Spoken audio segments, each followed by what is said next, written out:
Hey there. Today, we're diving into a topic that's both fascinating and alarming. Did you know that something as common as pesticide exposure at work could potentially increase the risk of motor neurone disease, specifically ALS? It's a shocking revelation, and I'm here to break it down for you. Imagine being diagnosed with ALS, a debilitating disease that affects your ability to perform basic functions like speaking, eating, and even breathing. The average survival rate is just 2 to 3 years after diagnosis, and it typically strikes people between the ages of 40 and 70. It's a terrifying prospect, and the new study we're discussing today sheds light on a possible environmental factor.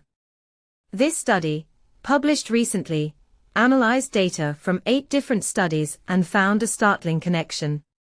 It suggests that exposure to pesticides at work can increase the risk of developing ALS by a whopping 61 to 71%.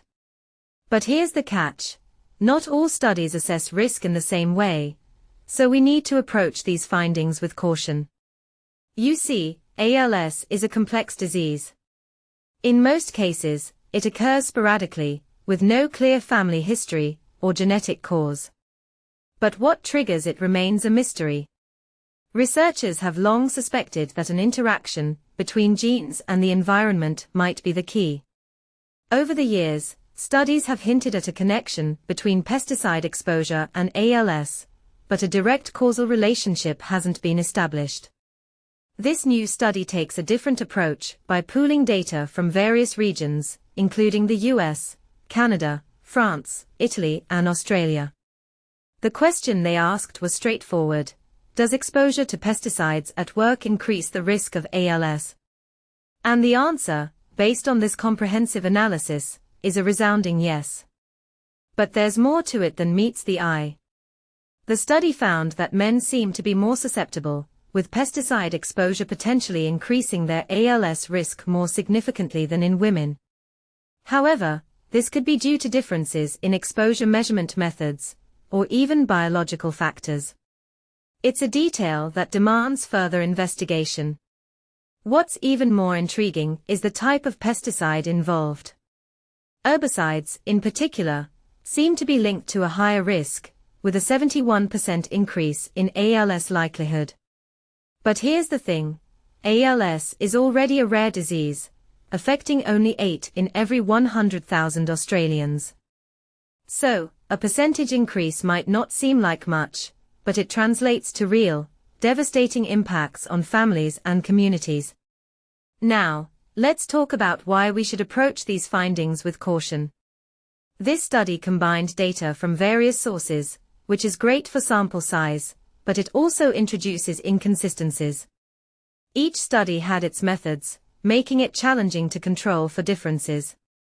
Some studies found other risk factors, like head trauma or exposure to different toxins, which might also contribute to ALS development. Additionally, many studies relied on self-reported exposure, which can be unreliable. People with ALS, or those who suspect a link, might be more inclined to report pesticide exposure, skewing the results. This is a classic case of recall bias. So, what does this all mean for us? Well, it emphasizes the need for more rigorous research.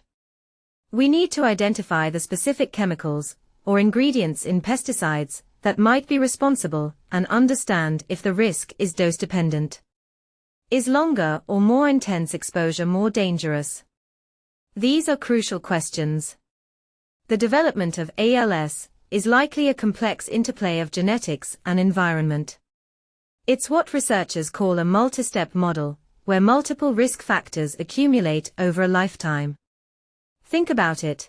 If you work with pesticides daily and have other risk factors, your chances might be higher. In conclusion, this study is a significant step forward, but it's just one piece of the puzzle. We need more evidence to guide regulators and employers in making informed decisions about safe exposure levels and risk mitigation. As always, stay curious, and let's keep exploring these essential health topics.